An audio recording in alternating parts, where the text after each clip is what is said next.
Assalamualaikum warahmatullahi wabarakatuh. Salam Pramuka.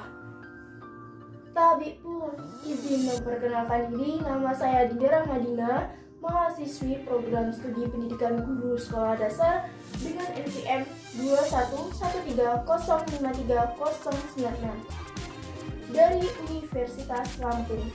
Di sini saya akan mereview materi tentang pengertian gerakan siaga, tingkatan dalam gerakan siaga, kegiatan yang ada dalam siaga.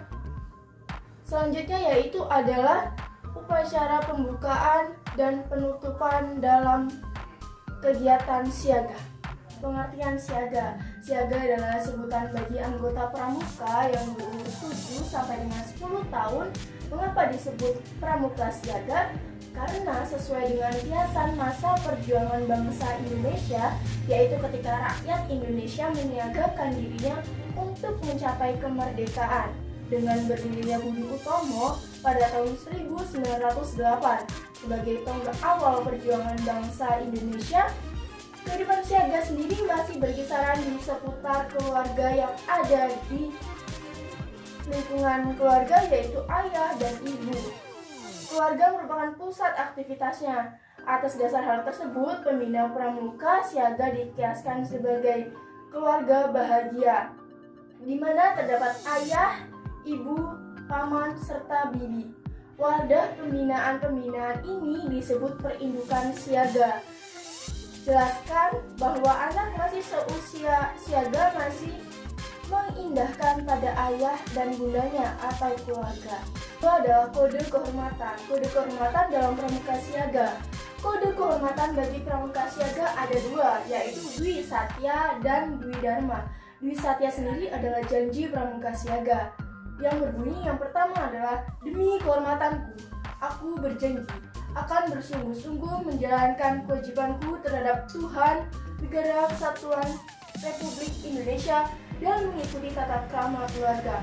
Yang kedua, setiap hari berbuat kebaikan.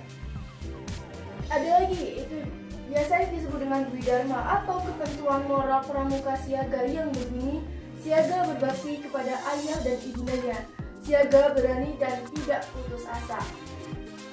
Yang selanjutnya adalah satuan dalam pramuka siaga. Satuan terkecil dalam pramuka siaga disebut sebagai baru, dan satuan terbesarnya disebut sebagai perindukan, di mana perindukan beranggotakan paling banyak 10 orang anggota pramuka siaga dan dipimpin oleh seorang ketua baru. Masing-masing ketua baru ini nanti akan memilih satu orang dari mereka yang akan menjadi pemimpin baru utama, yang biasanya disebut dengan Sulu.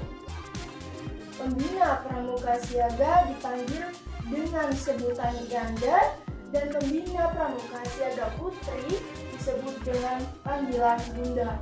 Pembantu pembina disebut dengan Pakci, dan pembantu pembina putri disebut dengan Buci.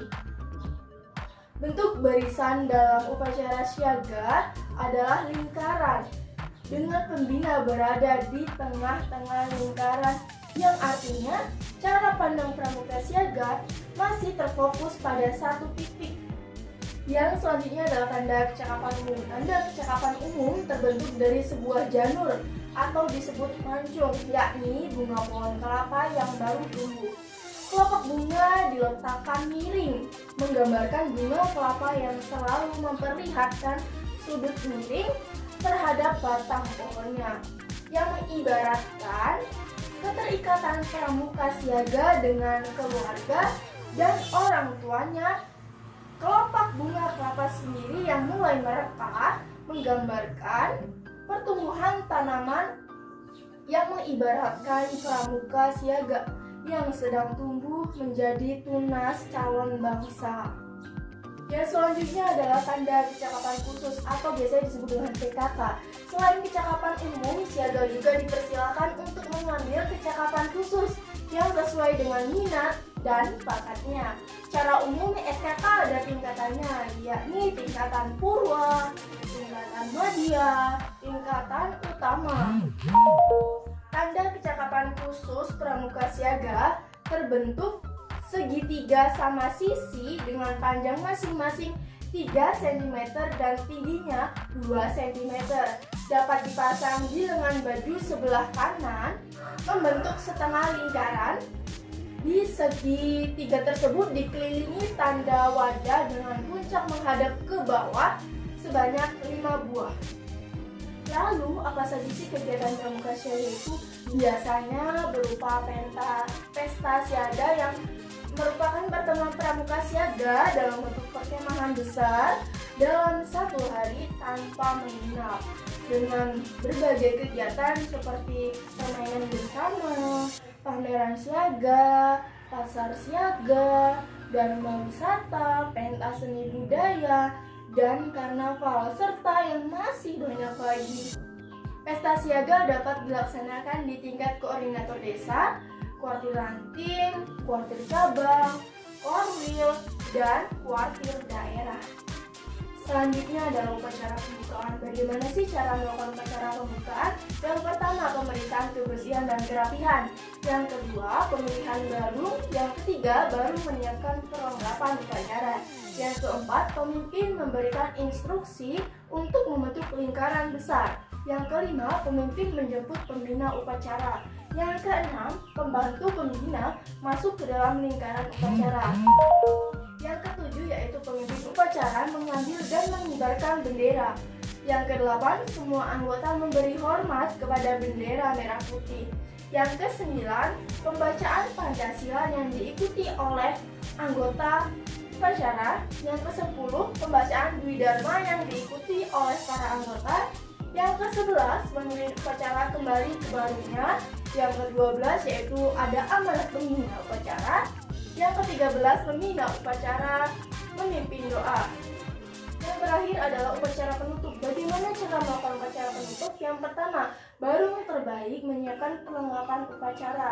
Yang kedua, pemimpin upacara memanggil anggota yang lainnya untuk membentuk lingkaran besar mengelilingi standar bendera. Yang ketiga, pembina dijemput oleh pemimpin dan mengambil tempat di tengah-tengah lingkaran, menghadap ke bendera dan ke arah pintu keluar. Yang keempat, para pembantu pembina siaga masuk ke dalam lingkaran upacara. Yang kelima, pemimpin upacara mengambil tempat di dekat bendera dengan pembina siaga serta pembina upacara memberikan hormat kepada sang merah putih, kemudian membawanya keluar ke tempat upacara. Pada waktu sang merah putih dibawa keluar, semua anggota perindukan memberikan hormat sampai di pintu upacara.